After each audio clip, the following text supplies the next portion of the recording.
4 દિવસ અગાઉ સાબરકાંઠાના ઈડર અંબાજી હાઈવે ઉપર લૂંટની ઘટના સામે આવી હતી, જેમાં ભરબજારે ટ્રેક્ટરની લે વેચ કરતા સ્થાનિક વેપારી પાસેથી 3 લાખની લૂંટ આચરવામાં આવી હતી અને ત્યારબાદ તસ્કરો ફરાર થયા હતા.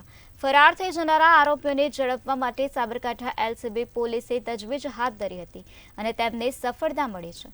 તેમજ 2 લાખથી વધુનો મુદ્દામાલ કબજે લઈને 2 આરોપીઓને રિમાન્ડ મેળવી વધુ તપાસ હાથ ધરવામાં આવી છે. ઝડપાયેલા આરોપીઓ અમદાવાદના છારાનગરના રહેવાસી હોવાનું બહાર આવ્યું છે.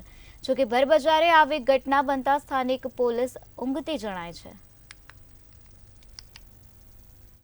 11 તારીખના રોજ ઈડરના સત્યમ ચોકડી પાસે એક લૂંટનો બનાવ બનેલો હતો. તેમાં ફરિયાદી પાસેથી 3 લાખની જે પ્લાસ્ટિકની બેગમાં રકમ હતી એ બાઇક ઉપર લઈને જતા હતા અને એને પાછળથી આવીને ધક્કો મારીને અજાણ્યા ઈસમોએ એ બેગ ઝૂંટવીને ત્યાંથી ફરાર થઈ ગયા હતા. કોર્ડન કરીને રોકવામાં આવેલા અને તેમની પૂછપરછ કરવામાં આવી હતી, જે દરમિયાન તેઓએ લૂંટ કર્યું હોવાનું કબૂલ્યું હતું અને તેમની પાસેથી ત્યારબાદ રૂપિયા 1,75,000 રિકવર કરવામાં આવેલા છે.